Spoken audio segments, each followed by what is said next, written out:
1974년 8월 15일 드디어 우리나라에도 지하철이 생깁니다.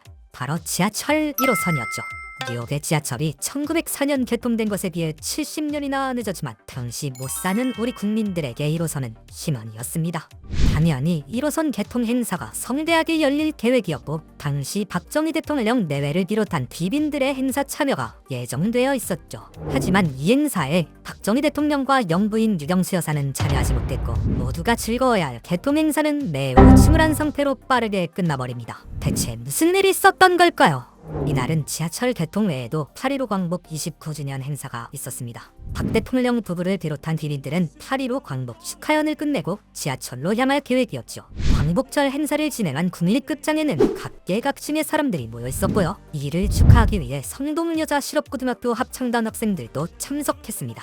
이 장면은 라디오뿐만 아니라 KBS, MBC를 통해 전국에 생중계되었죠. 오전 10시 6분 드디어 박정희 대통령의 경축사가 시작되었습니다. 오늘 이 뜻깊은 자리를 빌어서 조국 통일은 반드시 평화적인 방법으로. 그리고 오전 10시 23분 박정희 대통령이 평화통일론을 연설하던 중 기념소리와 총소리가 울려 퍼지기 시작합니다. 이루어져야 한다는 것을 다시 한번 강조하면서 우리가 그동안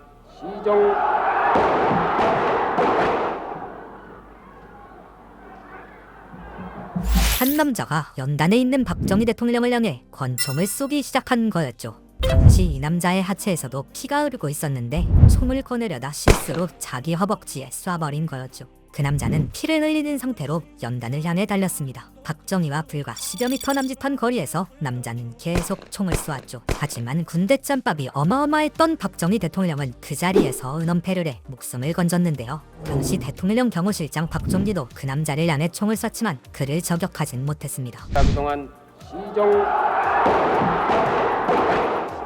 행사장은 순식간에 아수라장이 되었고 범인은 결국 끌려나갔는데요. 하지만 그 상황에서 사건과 아무런 관련이 없는 두 여인이 피를 흘리며 쓰러집니다. 그중 한 사람은 박근혜 전 대통령의 어머니 유경수 여사였습니다. 범인이 박정희를 쏘려다 옆에 있던 유경수 여사를 맞춘 것이죠. 유경수 여사는 병원으로 실려나갔는데요.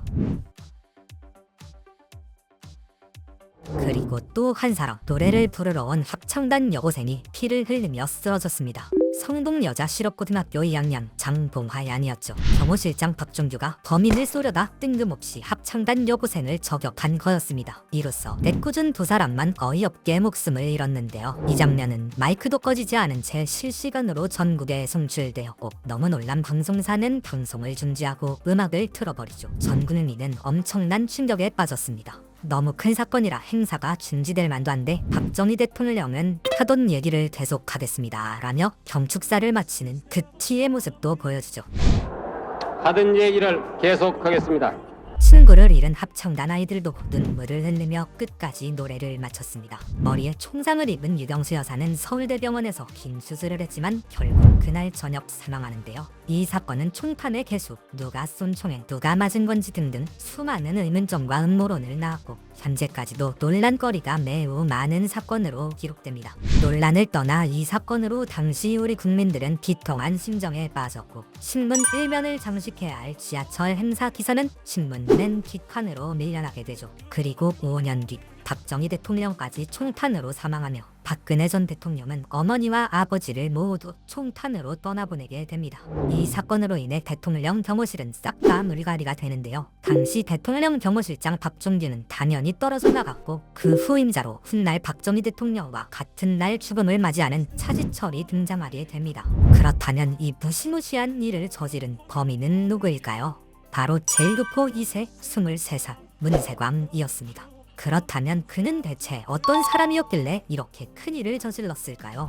문세광은 1951년 12월 26일 오사카에서 태어납니다. 본적은 경상도이지만 대부분의 생을 일본에서 보내게 되는 제1교포였는데요. 어린 시절 그는 나름 똑똑한 학창 시절을 보냈지만 제1동포에 대한 극심한 차별에 환멸을 느꼈던 그는 마음속에 악마를 키워갑니다. 결국 그는 학교를 중퇴하고 한청이라는 단체에서 활동하게 되는데요. 한청의 간부였던 그는 친공적 발언을 일삼는 과격 행동파였습니다. 성격은 매우 저돌적이었으며 과시욕과 영행심에 찌든 인물이었죠.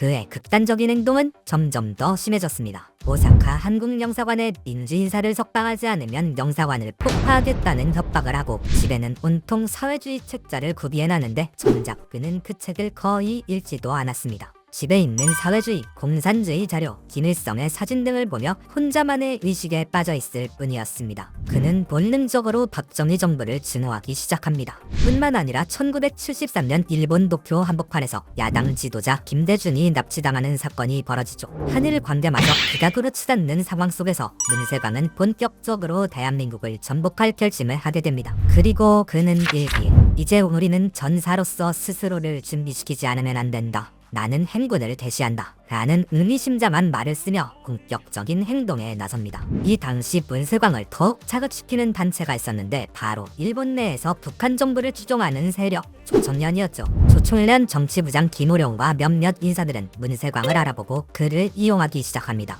조총련의 특별기지는 만경도모라는 배였는데 이는 북과 일본을 이어가며 대남 공작 간첩 교육을 하던 조총련의 직할 선박이었습니다. 논란의 여지가 많지만 문세광은 이 배 안에서 사격 연습을 하며 조총련과 계속 연대해 작전을 꾸몄다는 설이 유력합니다. 이렇게 문세광은 건들기만 하면 터질 것 같은 폭탄이 되어버린 것이죠. 자, 그러면 문세광은 어떻게 한국에 들어오게 되었을까요? 우선 그는 전 여친의 남편인 요시 유키오의 명의를 도용해 위조 여권을 만들었습니다. 총을 구하는 과정도 기가 막혔는데요. 새벽 4시 일본 경찰관들이 경찰서에서 잠깐 잠이 든 틈을 타 경찰관의 권총을 훔쳐 달아납니다. 이건 총을 소름 돋게 트랜지스터 라디오에 숨겨 김포공항 입구까지 뚫어버리죠. 그는 총을 소지한 채로 조선호텔에 머물렀는데요. 사건 당일 국립 극장으로 가 교원들에게 일본어를 구사하며 일본 대사관에서 나온 사람이라고 속여 결국 행사장 안까지 들어가게 됩니다. 그리고 결국 이를 내버리게 되죠. 그러면 체포된 이후 문세광은 어떻게 되었을까요? 일단 바로 당시 최고 권력기관이었던 중앙정보부에 끌려가 엄청난 구타를 당했습니다. 하지만 여기서 문세광은 이상한 일본어만 씨부리며 전혀 수사에 협조하지 않았죠. 갈 때까지 간 문세광은 수사 중에 점점 미치기만 하며 묵비권만 행사하는데요. 하지만 이렇게 지독한 문세광의 입을 한 방에 연 사람이 있었는데요. 그는 바로 박근혜 정부의 대통령 비서실장이었던 김기춘이었습니다. 신정부 특별보좌관 검사였던 김기춘은 다른 수사관과 달리 문세광에게 딱 한마디를 했죠. 당신이 혹시 자칼이 아닙니까? 그러자 묵비권을 행사하며 한국어 한마디 안 하던 문세광은 울먹거리며 한국말로 입을 열었죠. 검사님도 혹시 그 책을 읽으셨나요? 그렇습니다. 제가 바로 자칼입니다. 남조선을 혁명하러 온 자칼이란 말입니다. 문세광은 프랑스 드골 대통령 암살 작전을 쓴 프레드릭 포사이드의 소설 자칼의 날에 자칼과 본인을 동일시했습니다. 여기서 자칼은 위조 여권을 만들고 장총을 분해해 숨기고 들어와 큰일을 저지르는 인물이죠. 김기춘은 귀신같이 문세광을 알아보고 자칼은 비굴하지 않고 늘 당당했다. 나는 문세광 당신도 자칼이라고 믿는다라며 그를 흥분시켰죠. 이때부터 문세광은 아예 다른 사람이 되어버렸습니다. 김기춘의 모든 질문에 성실하게 답변한 건 물론이고 순간에 그가 버린 총의 위치를 설명하려 그림까지 그리며 김기춘에게 협조했습니다. 이 일로 인해 김기춘은 35살의 나이에 중정부 대공수사 국장으로 승진하게 되고 박정희 대통령은 김기춘을 김똘똘이라고 부르며 챙겨주기 시작했죠. 그리고 문세광은 결국 1974년 12월 20일 사형당합니다.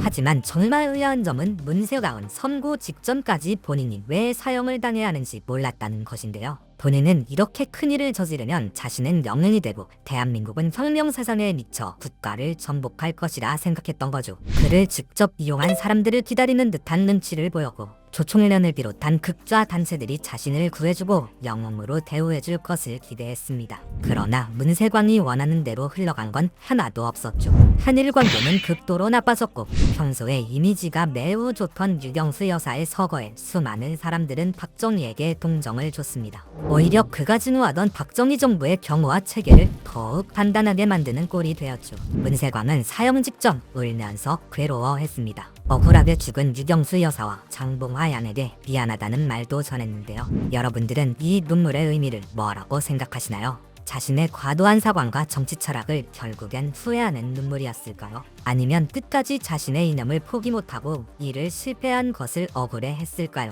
다음 시간에도 재미있는 인물과 주제로 또 찾아오겠습니다. 여러분들의 구독과 좋아요는 매우 큰 힘이 됩니다. 감사합니다.